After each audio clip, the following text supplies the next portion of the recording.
Hello, everybody, and welcome to Boss Talks, episode 46. We have a great show today. We have Khara House, and she is based out of the northern Arizona um, with the Bella Group. She is actually the director of community engagement with them.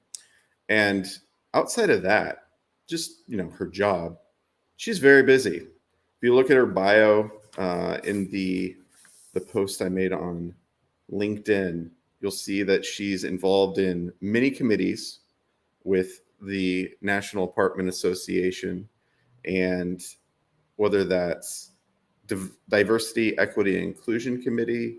She's also a board member for the Arizona Multi-Housing Association.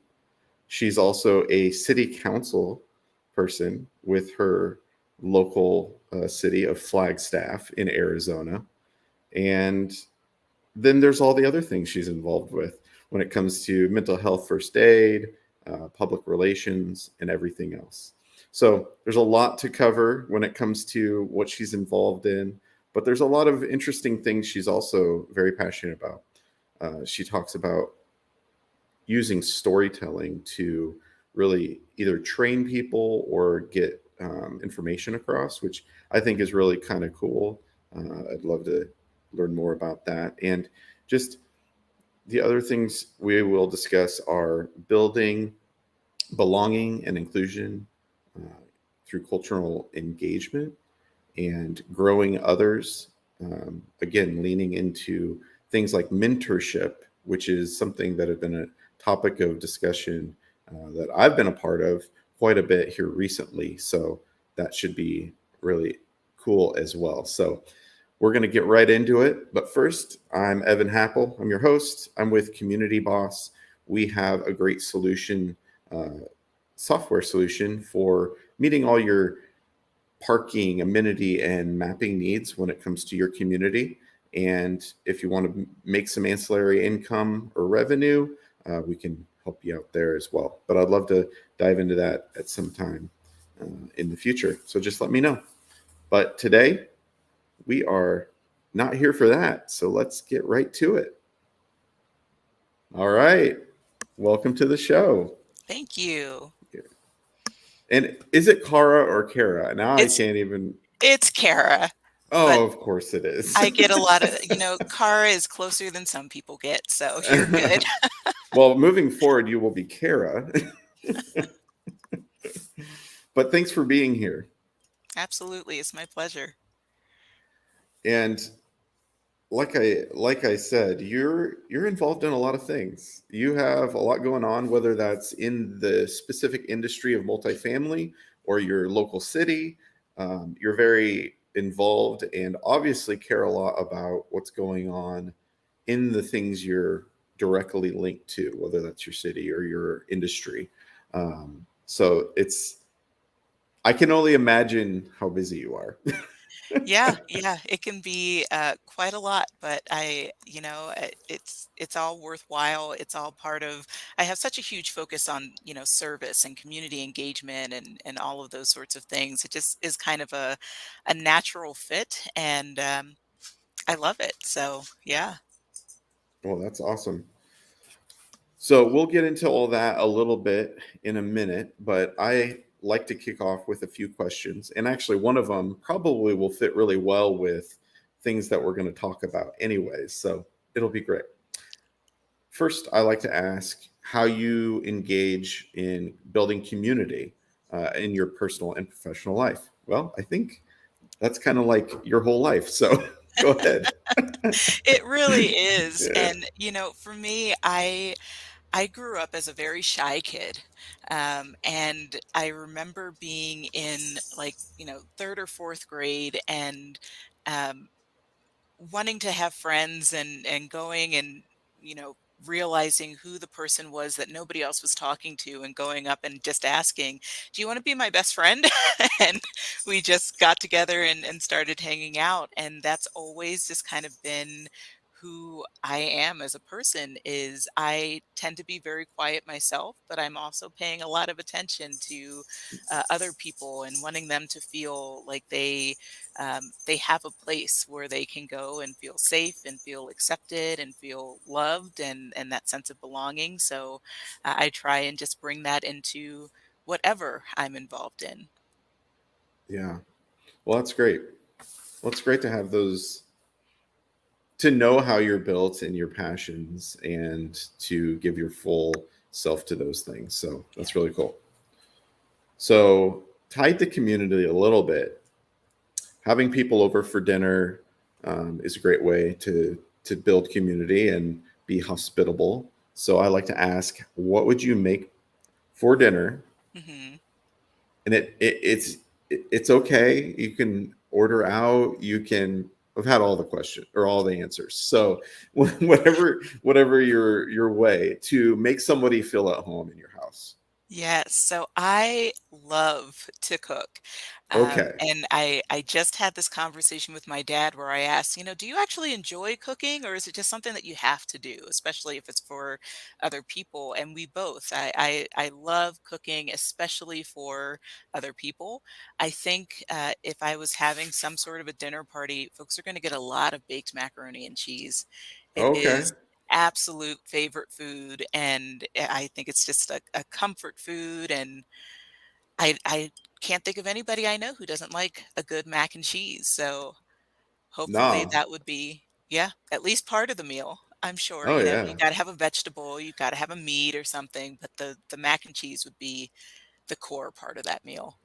All right. And so you have a baked mac and cheese. You have like what, five different cheeses in there, something like that. Some About that. breadcrumbs. Yeah. Yeah. Yeah. No Yeah. breadcrumbs. I am Okay. not a breadcrumb person on my mac and cheese, but, yes, a bunch of cheeses and, it's a family recipe that I have been sworn to secrecy on, but Okay. love to make it for folks, and yeah, it's delicious. It's almost a dessert mac and cheese. It's so Oh, rich. So wow. it's yeah. So I have a controversial question because somebody else said mac and cheese as well, and they said I think it was Aishia actually said that her husband says that mac and cheese can't be a meal in and of itself. Even if you add meat to it, it doesn't qualify. That Is is this false. That is 100% unqualified. That is a false statement. I'm sorry, Ashia's husband. But no, I mean, it can be anything. Mac and cheese right? is such a versatile, it can be breakfast, it can be lunch, it can be dessert, it can be whatever you want it to be. And I mean, I mean, would you add any kind of meat to it, like a ham or I anything like usually that? I usually don't when I make it, but I have had an amazing buffalo chicken mac and cheese that Okay. is just to die for. So, yeah, Yeah. it's a meal. Yeah. It's a Yeah. meal. Totally. Yeah. Oh yeah. Yeah. I mean, because when it's there, I'm gonna eat a lot of it, and like, Mhm. how can I eat anything else? Yeah, exactly. And if you have nothing else, are you gonna tell me that you're not gonna be satisfied with just a big old bowl Right. of macaroni and cheese? Right. And then when I was a kid, I would just, even to this day, for my kids, we make a box of mac and cheese for a quick meal, and sometimes we add like, and this does not qualify for anything near to what you're making, but for the quick meal, uh, adding like hot dogs or whatever to it. I Mhm. mean, I did that as a kid so many times. Yeah, So, yeah, I agree. absolutely. It's a meal. Yes, 100%. All right. So I'm glad we cleared that up. We'll make sure that she knows that we have her back on that because she thought it was fine. Yeah. But all right. So if you were to drink a cup of coffee, what's your go-to? What's your favorite when it comes to that? So I have to confess I am not a coffee person. All right. Good to I know. do like a good, mocha, I guess, would be Oh, like the okay. closest to real coffee that I will have, like an iced mocha, but I love a nice iced tea. That's Okay. my go-to. Yep. Yeah, that's fine. I like an Arnold Palmer if I'm going to Uh-huh. have tea. That's kind of like my favorite drink when it Yeah. comes to going to a restaurant. I definitely get that almost every time. So, tea, I like tea. Nothing wrong with that. And to be fair, most people, when they get a coffee drink, are not getting black coffee. Very true.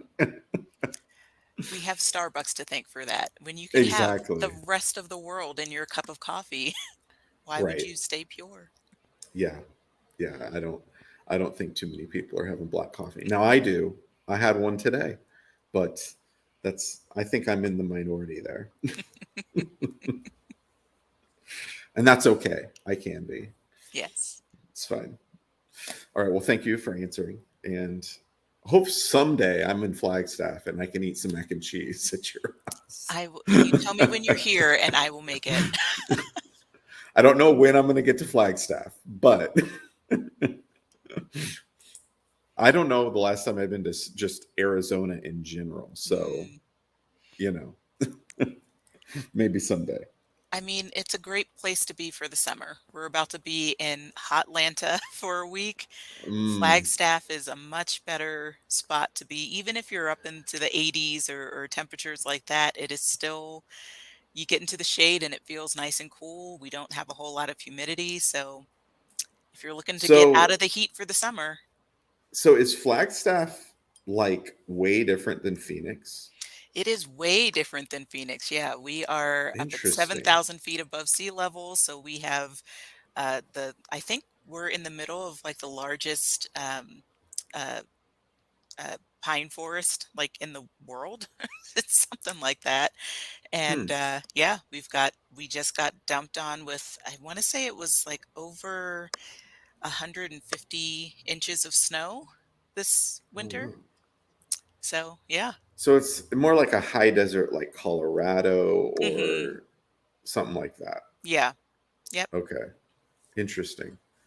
Yeah, I didn't. I guess I mean I knew it snowed there, but I just don't know much about Flagstaff. So, Yeah. okay. It's a Interesting.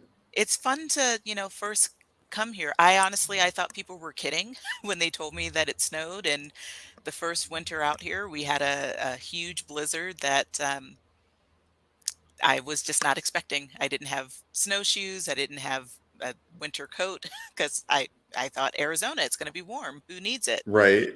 And yeah, I learned very quickly. Wow. So what took you there? Where were you originally from?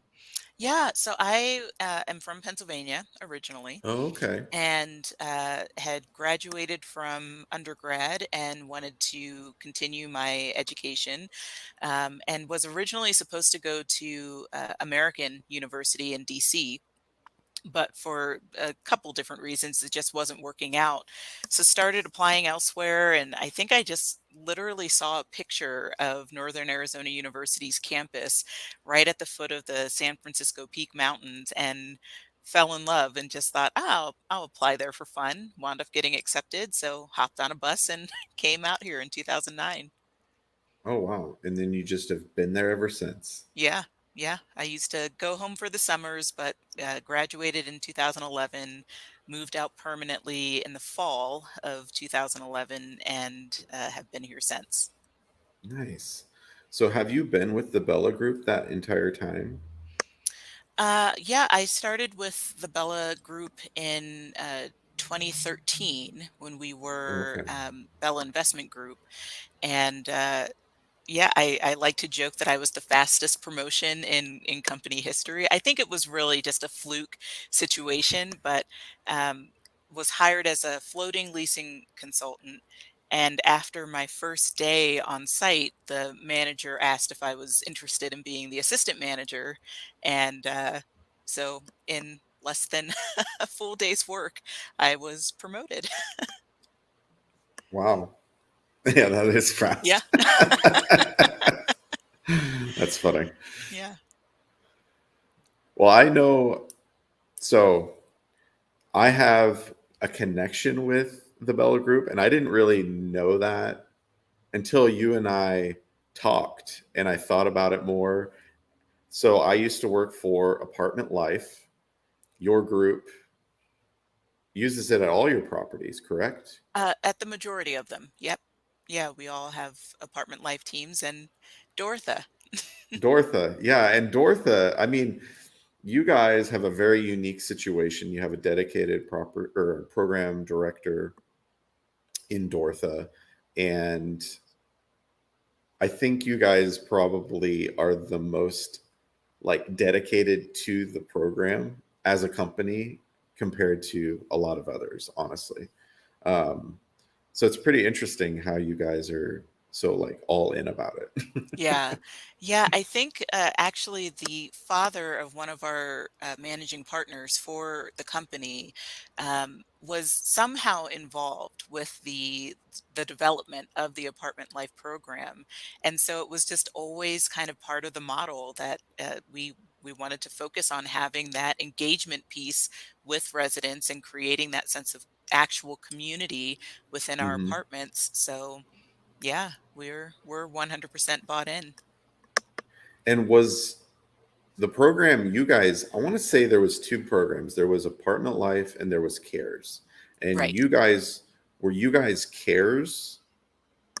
Yeah, yeah, so we had the And CARES then they teams, came and then it all together, came together a couple years ago. Yeah. and then for a long time they were known as Cares teams. Mhm. And then eventually everything moved to being Apartment Life only. Right. But okay. Yeah. All right, that's a fun little anecdote Yeah. because I was a team up in the Northwest um, for a different organization that birthed out of Apartment Life and then came Mhm. back to Apartment Life Mhm. called Community Northwest, and I served as a team for 3 years. Then I helped manage the area, and then I was the executive director, and then I moved the organization to be acquired by Apartment Life. So yeah, I have a history in this whole world, and a lot of it is due to the CARES program started by you guys. I wouldn't have been doing what I did and get exposure to this industry if I had never done it. So there you go. It's so amazing. Yeah, I remember when you and I were first talking and you asked if I had heard of apartment life, and we kind of talked around that a little bit, and then you were asking if I knew Dortha, and I think I just started laughing when you asked it Yeah, because, yeah, I love her to pieces, and we work really closely together. It's actually part of my role now is being a coordinating person with the apartment life teams and working closely with Dorothy on that. So just, what a small world. What are the odds of meeting someone who had that same connection? And really for me, that's what it's all about is finding those. I swear with anybody that you meet, you're going to find that one little connection that you have in common that just changes the full dynamic of a relationship or an interaction or something that just it changes everything. yeah, yeah. No, that's fun. Yeah, and so in your role, we'll just get right into that. You're very much about helping. You're kind of a liaison with the teams and helping build a sense of community at all your communities in Flagstaff. Which you guys have how many total? So we are just under 5,000 units. Okay. We just expanded into operating in Tucson and Sierra Vista.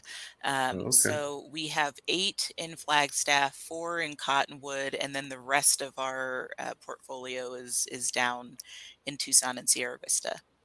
Oh, okay. Gotcha. Cool. Yeah. So that's great. So you, and when it comes to doing the program for having resident events and caring for the residents and stuff, it's just kind of been part of the DNA. So like, what is your role in all that?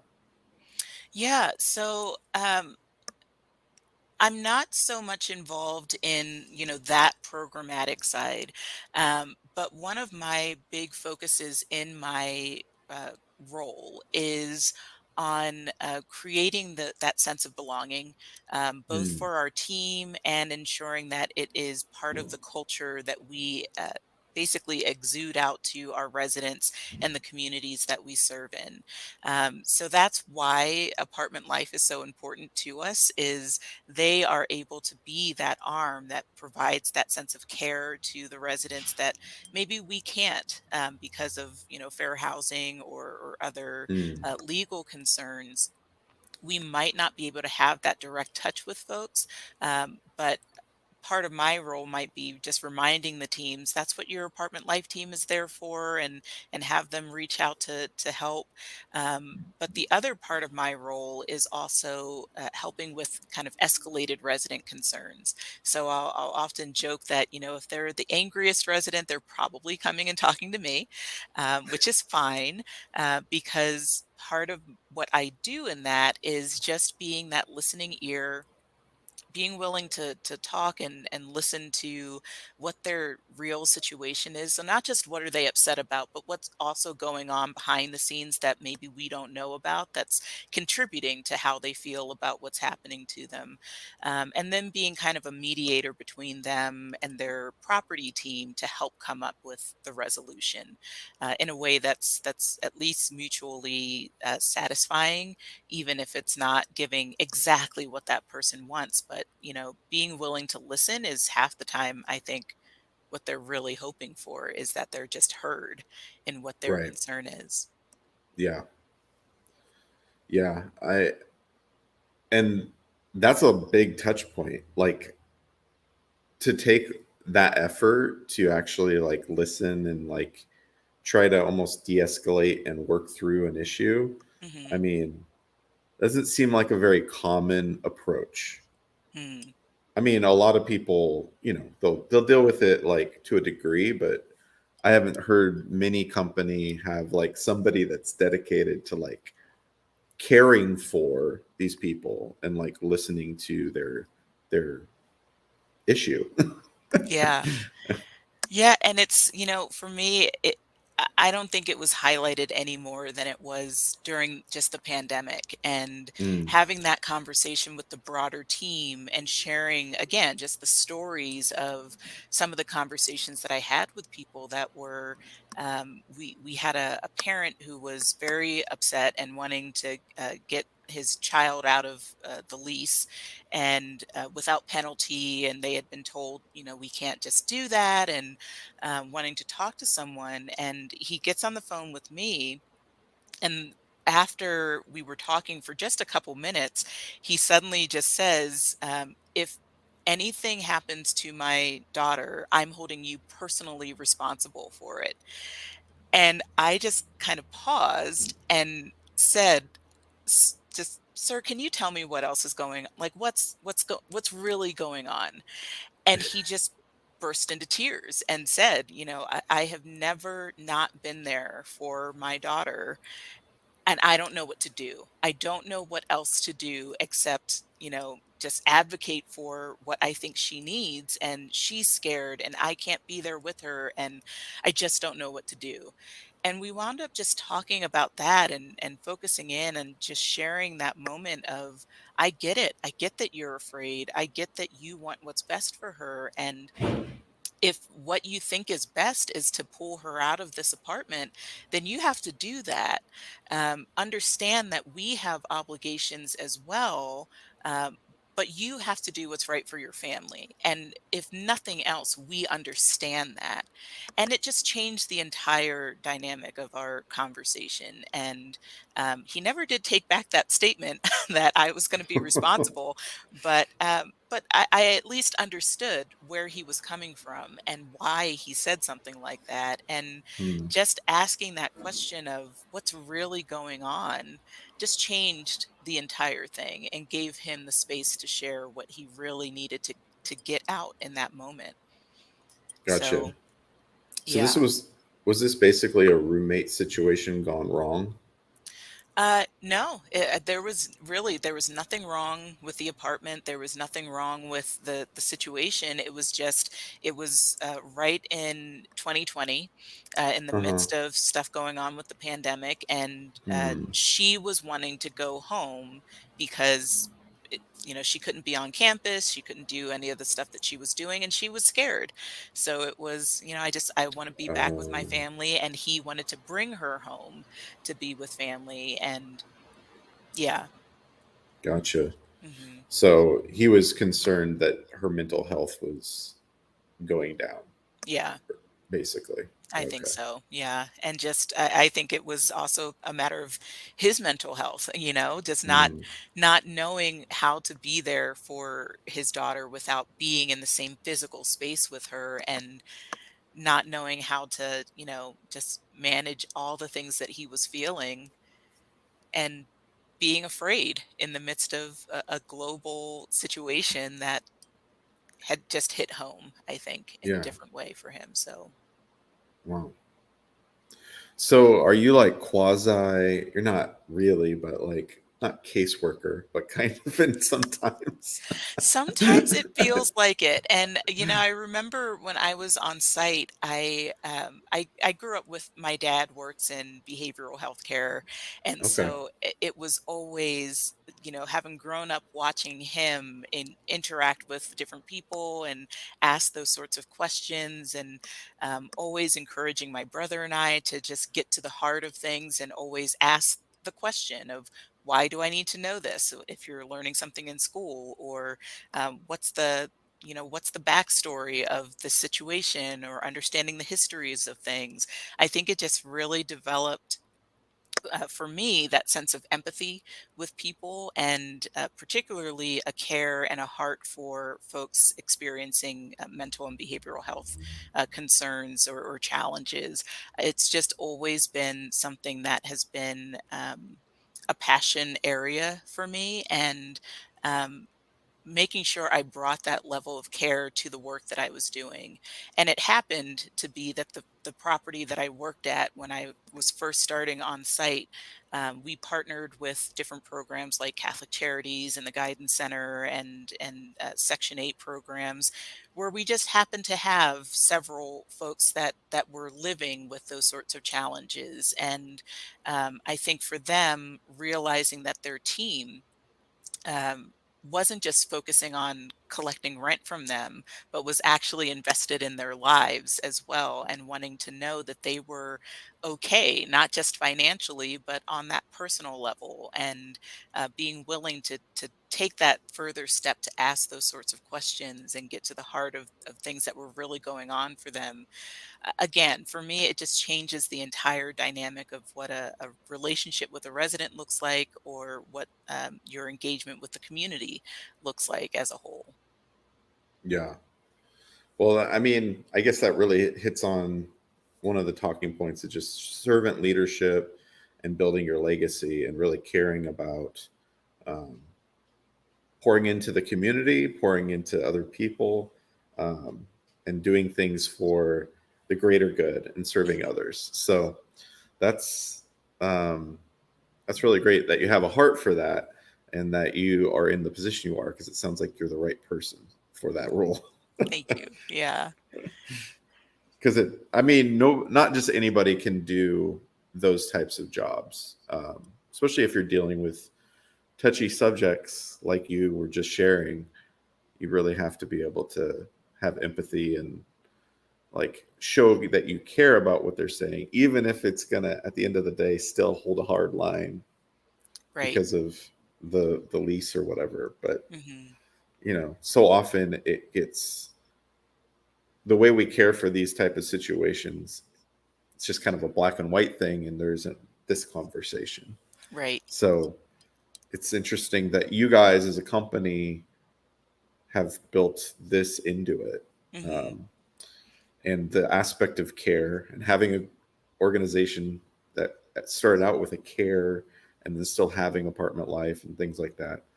It's just a very very intentional um, company, it sounds like. Yeah. Yeah. And it's been, a real, I want to go so far as to say it's been a blessing for me, that they have been willing to um, work with that passion. I started off on site. I moved into the corporate team in a really kind of unique way, where we were starting to offer some single family rentals, and also I was assisting the president at that time. And when that role shifted, I was really fortunate to be able to go to them and say, "Well, if this isn't what I'm going to be doing anymore, this is where my focus is. This is where my passion is. This is what I want to be involved in." It was a conversation with one of the managing partners where I said, "I really am interested and curious about some of the." Legislative stuff that the NAA does. I really would like to be more involved at the state and national level. And in response to that, she let me go to my first advocate conference. And that was just kind of the beginning of the rest of where I've gotten to in my career, was seeing that conference, falling in love with it, realizing this is where I want to focus in on. She had me get in touch with folks like Greg Zerbana and ask, how did you move through your career and start just, I literally just followed everything he did on LinkedIn, and reached out to him at one point to just ask if we could have a conversation. And I don't actually remember if that conversation ever happened, but he and I got to engage in a conversation at an NAA conference, and that was where he helped me get involved in committee work and different things like that. So just um, I think we're in a really unique industry where folks are able to express that sort of interest and have teams and mentors and leaders and team members who are willing to help you along that journey and share those opportunities and create those sorts of pathways. So it's Yeah, great. yeah. And again, I mean, you presented something and they're like, cool, you have a passion. Let's do Right. that.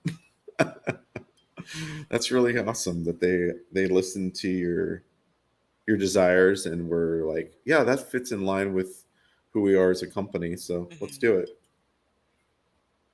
Yeah, that's awesome. So do the owners of, it's multiple people? I'm assuming it's kind of like a, that are involved in the ownership. Mhm. Do they get pretty hands on in these types of areas too, or how do they go about implementing this mindset? Yeah, it's I think we have a really unique company structure where we have, two managing partners, um, a president and a vice president, and then our leadership team that I'm part of. And the way that we interact with and engage with each other, there's the benefit of their being willing to share in those decision making processes. So where I started getting into some of the escalated resident concern matters was when I was the assistant to the president, and she was having to kind of step away from being the person that stepped into those situations, and recognizing the fact that I did it well, that I was able to listen to those conversations and kind of hone in on, this is what a possible resolution is. This is what the situation is. This is what our team did, and bring it all together to propose a solution to her, and then have her be on board with it, present it to the team, and have them present it to the resident. And at a certain point, we just kind of cut out that middle process of taking it to her, and it was just, if it's a situation that I can just speak into, then I just speak into it and work Mm, with the site team directly, to come to those sorts of resolutions. I'm also really just passionate about, legal things and keeping us on track when it comes to what our legal obligations are, and all of that. So that'll often be the angle that I bring into those conversations as well, is just focusing in on what can we do, what can't we do. I warned you that was going to happen, uh, and just being willing to look at it from those different angles and make sure that we um, are both being empathetic but also responsible in our responses. Yeah.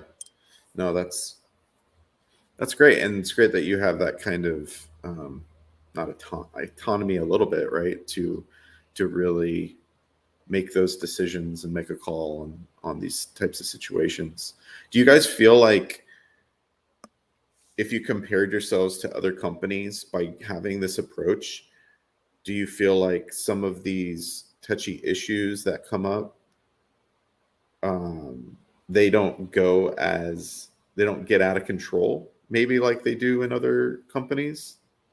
For sure. I think part of where my role developed out of was that community engagement piece, and focusing in on maintaining. We have such a strong reputation in the communities that we serve, to the point that at one point I had a relationship with our local media, where if they were running a piece on housing trends or issues that were happening in other housing developments, they would not come to us in an accusatory way. So anything that they would talk to us about was um, we just want to know kind of what the trends are, but we know that you are good actors in our community. So we're not going to pull you into an article that makes it sound like the best of the community. And that's all because of the amount of emphasis that we put on that relationship building and focusing in on being good stewards of the communities that we uh, are working within. If we didn't have that focus, it would be in Arizona, just the perceptions of multifamily or landlords and things like that is just a real sticking point for bigger communities. But even with the hardest core affordable housing advocates or folks that are pushing for things like rent control or other things that might be detrimental for the industry as a whole, but are seen as things for the betterment of the community, they're still willing to engage in conversations with members of our team to ask, like, is this going to work the way that we think it is? Or why aren't, like, if you're not doing it, it's suggesting that maybe it's not the thing that we should be doing. So to Mm. have that sort of a reputation that um, it it's always interesting to be in that place of, even if they hate every other landlord in town, we've even had residents post on social media where they're talking about, oh, those money grubbing landlords, well, except those folks at Bella, they're cool. Oh, wow. And to see that that's the reputation that we're able to maintain, and know that we focus on that, we're paying attention to the public perception and the engagement that we have with folks. I think that's the thing that kind of sets us apart. Yeah, no, that's really interesting to me because it makes sense to me. Because if you're involved and people know who you are and you have a reputation of caring, then when something happens, you're going to get the benefit of the doubt. It's like, Hmm. that doesn't really fall in line with how they operate and their track record and how they've given back to the community and how they've handled things. Right. So that's cool because you don't see that same engagement with like bigger companies and things like Hmm. that usually because I mean it's more challenging unless they put put somebody in place in every single location, I guess. I Right. mean, I guess it's completely doable. And if they saw the benefit in the long run, maybe it de-escalates things. Maybe they don't get to the point of like lawsuit and things like that. Then there could be a benefit to having a person in place. Hmm. So yeah, it'd be interesting to know like if you guys in the end actually save money by avoiding certain like legal measures or whatever because of Right. the intentionality you're putting in. Hmm. Well, and I'll tell you, I mean, that is part of the process that I bring into those sorts of interactions is especially when we're coming to the what's the resolution to the situation. What I'm looking at is both the interaction with that resident. I'm looking at the public relations side of it, like what's going to happen if this situation continues to escalate to the point that there's more eyes on this. Right. Is that going to help us or hurt us? Yeah. And then Not looking help at you. the right, exactly. And then looking at the legal side of it, like what are the chances of this escalating to a legal situation? Do we Mhm. want to go through that process of potentially being sued or Mhm. um, anything like that? And not wanting to rely on there's often the joke where a resident comes in and everyone that they know is suddenly a lawyer and Right, right. the I'm gonna go talk to my temptation to lawyer. right, Mhm. it's like, well, my dad's a Yeah, lawyer. It's like, oh, okay, so he knows that we're right on this. I hope that he has advised you that way. yeah. But yeah, just understanding that part of my role and what I have to bring into those situations is understanding that there are all those different angles to look at this situation from to try and determine what's the best thing for us to do in this particular situation. What's going to resolve this in a way that we're not just giving away the entire boat, but we're also not drowning. Right, So right. Yeah. Well, I think some companies should probably take notice. I think that's um, this seems like a better approach. I don't know. Like if you ask me, sounds yeah. like it's working, and to get rid of the perception of being evil landlord, right? Because so often that's the go-to, and then everybody's like, oh, you charge too much, and then we're getting into the situation of everybody wants rent control and this and that because these people don't care. Hmm. So yeah, and I mean that topic's huge right now, right? Right. So I mean, I guess if we have the perception of caring landlord instead of money grubbing landlord, not to say that that's necessarily true of everyone, but it's like that's what everybody views you as, right? Yeah. Because you're just collecting rent. That's all you're doing. Right. I think it's all about changing the story, and that's why I'm focused so much on story engagement and all of those sorts of things is because one of the things that I try and emphasize to our team and to other folks that I work with is it's not about the story that you think is being told. It's the story that everybody else is reading. So Mm, if you're not getting that story across in a way that's effective, if people are not seeing the heart that goes into the decisions that you're making, or the fact that you are not just the money grubbing landlord, I think that's why we started to see the shift in even the title from landlord to property manager to now you start seeing more of the no, I'm a community manager, mm, and all of those sorts of focuses to share that I don't fit into this boat. I don't fit into this narrative or this story that you've heard before. hmm. I'm something new. I am a partner with you. I am on your side, and I'm here to provide you with home. Um, in a way that maybe you're not used to. So it's Right. building that trust and building those relationships and helping people to see that it's not all about just greed. We are actively trying to serve in the things that we're doing. Yeah. Yeah, I love that. And you hit on it. You've talked about it a little bit, hinted at things, and then your education too. The idea of using storytelling in the midst of the things you're doing. So, what is your approach in that? Because your education was in English, Yes. right? Hmm. And you got a master's in that? Yes. Okay, so you're like full in. Yeah. um, so yeah, how do you use that in your, I guess, day to day? How do you use storytelling for Yeah. your One of the things that I try and push for is understanding. the why behind the things that we do.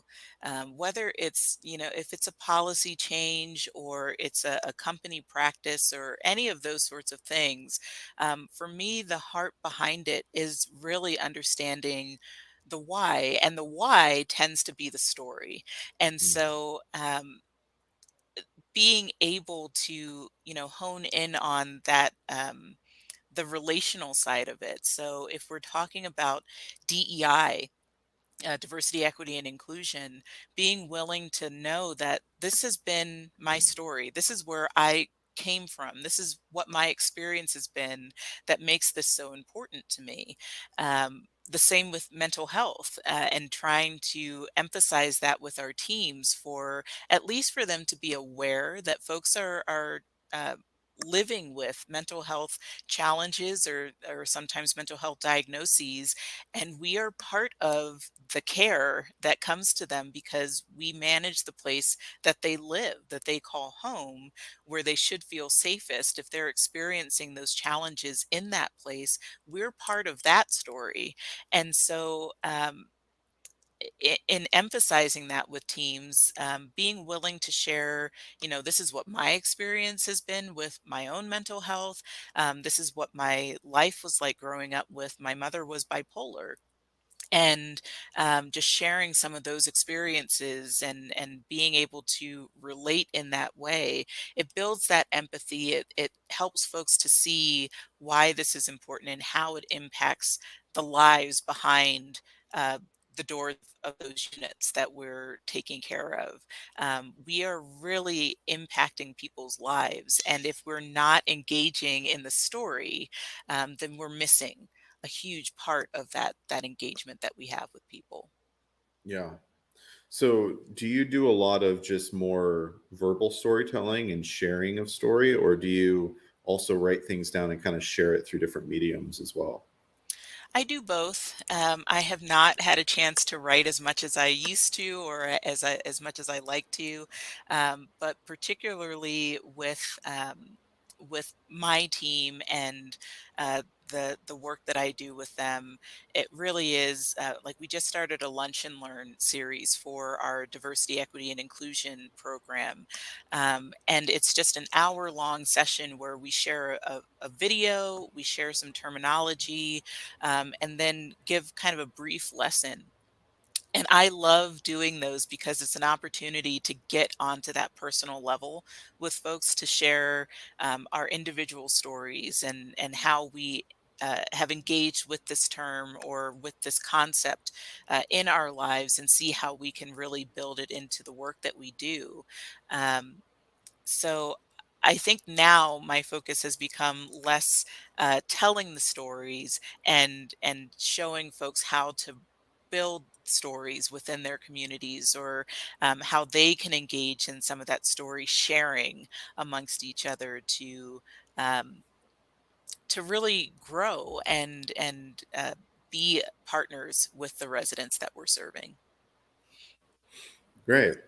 Yeah, I think yes, sharing individual stories and having just like, I guess, being a model of it and encouraging it. Yeah, I think it is powerful. It helps us also remember that we're all people that have a story, and everything has an impact. Your past has an impact. Your current has an impact in Mhm. like all the things going on, Yeah, whether that's your job or your living situation or whatever. absolutely. Yeah.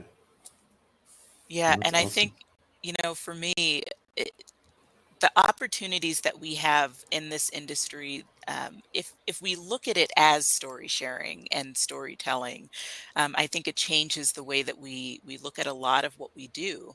I'm part of a group, and I see some folks within that group here, Melanin and Multifamily, Hmm. where we spend so much time just sharing experiences or talking about a topic, but sharing the stories of what has your experience been with this? What has your experience been just in your workplace, or being a woman of color in the workplace? What is that like for you? And um, part of what that group does, at least for me, is it tells me constantly that I'm not alone in the different things that I'm living with in my life. There have been points where I have felt very alone in whether it was my experience or just some struggles professionally or different things like that. And just to even sometimes just sit back and watch the conversations that they're having if I can't actively participate in it just means the world to me. And I wish that I could express to the other folks in that group sometimes how much that group has made a difference. It's literally the reason that I'm still in the role that I'm in and doing the work that I'm doing is because they both build up my fire and keep it going, and they give that purpose to the work that I'm doing. I know that I'm in this both with them and for them, and knowing that they are in it with and for me is also just it's mind blowing and it's just so powerful. Yeah, no, that's so I've been obviously exposed to the group through quite a few different people now, and it just sounds like it's had a really great impact on each one of you, Hmm. um, and a huge support system for you guys. So it's fun to hear your stories, each each person's take on how it's impacted you. Yeah. But that's really great. And how long is it? I don't even know how long has this been kind of collectively happening officially, I guess. Yeah, I don't know how long it's been officially happening. I've been part of the group for, I want to say, just over a year. Oh, Um, okay.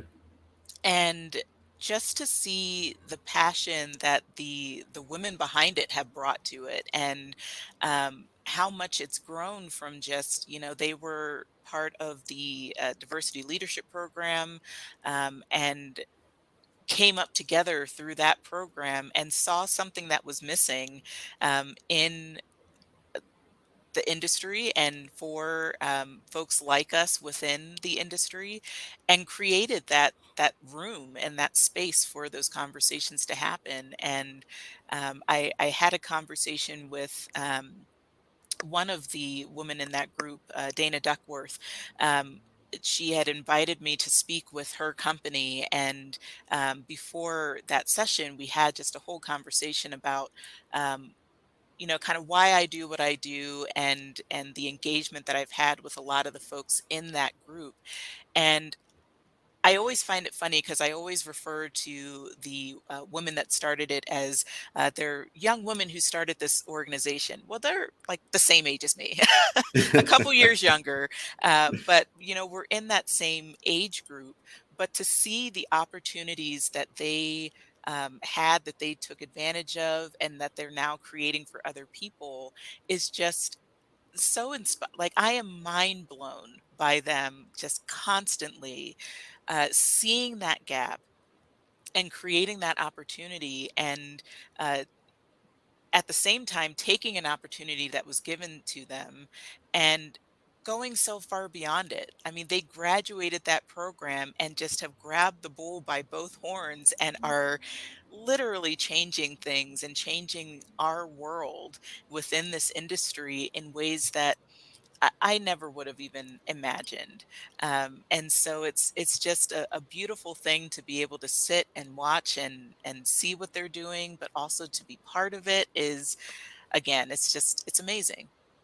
Yeah, it is. And what is there? Four people from that group that are up for awards this year. Oh yeah. And So yeah, it's just it's amazing. And you know, I wish I had the ability. I mean, I'm a storyteller and I'm a writer, and I still cannot put into words just how amazing they are as leaders. And it's just they're amazing.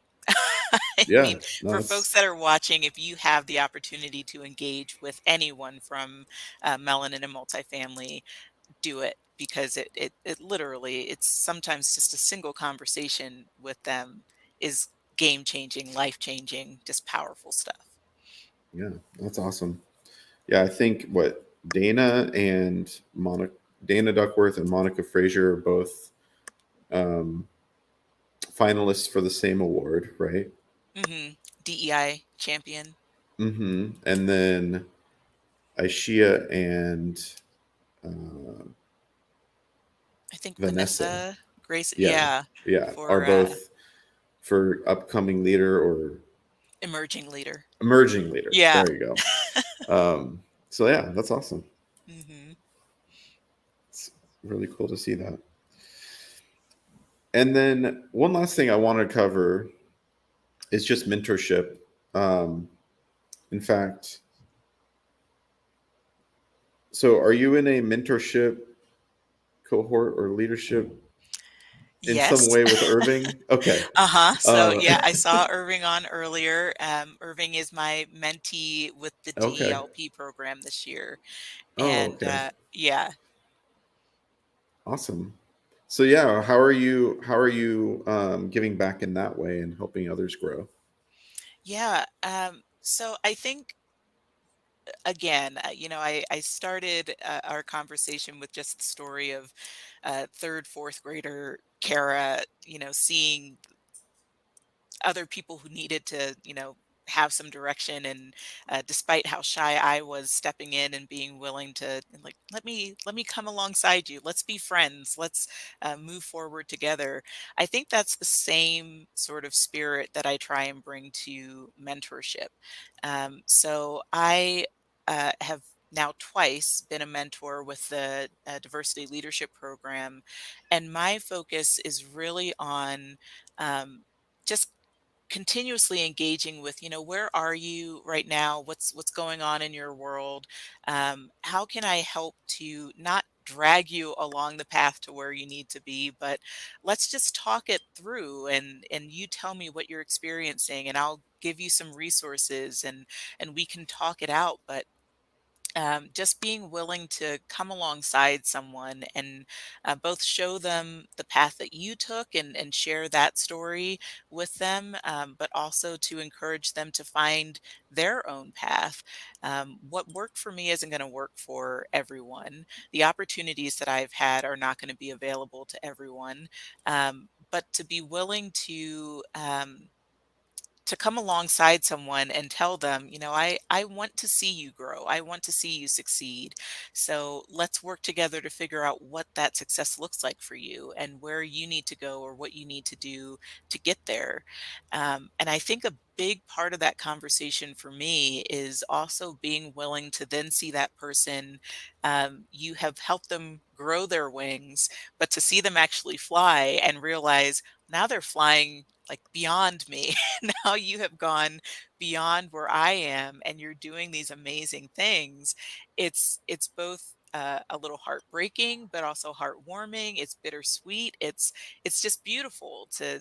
I think for me that should be the point of mentoring relationships and growing other people. Is I don't want to just grow you to the point where I am. I want to grow you to the point that you now are beyond me and you're doing those things on your own. Uh-oh.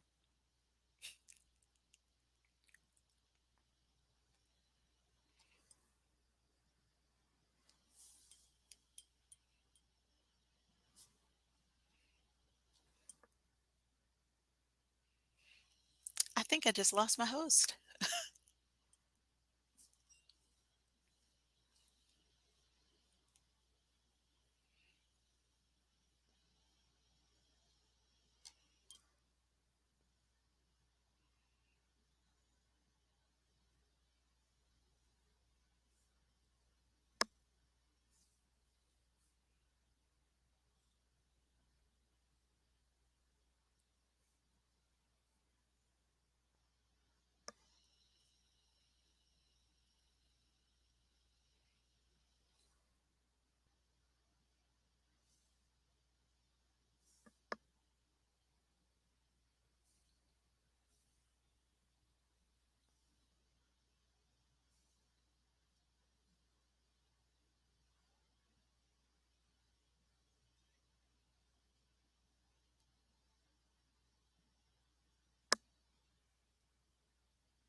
Hello. Welcome back. My computer completely shut down. We'll just say I just blew your computer's mind. You did. You blew It its needed a mind. minute. It blew. Yes. Thank you for sharing about mentorship. I heard a lot of it. I really did. But I'm glad you're able to give back in that way, because it is important Yeah. for people to have somebody that's actually done the work before them and had experiences to share. So Mhm. thank you for doing that. Absolutely.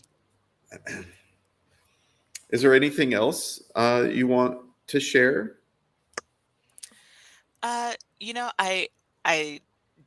think I'd be remiss to not mention that we'll both be at Apartmentalize We next week, will. and I am so excited for that coming up. I think what I'm most excited for is there are so many great diversity, equity, and inclusion sessions this year, and to see the results of the DEI survey that NAA did. I know there's going to be a session on that, as well as a session on the mental health survey that was done this past year.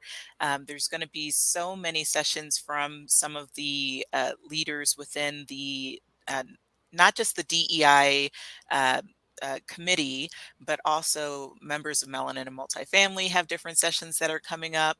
Um, some of the past leaders within the organization, like Marcy French, I believe, has at least one session, and just the opportunity to again continue to learn and see them, and just kind of bask in the glow of the gloriousness that they are bringing to the industry, and that work is going to be great. And I look forward to the conference and the opportunity to just keep learning and experience that personal growth, and engage with the folks from the DEI committee.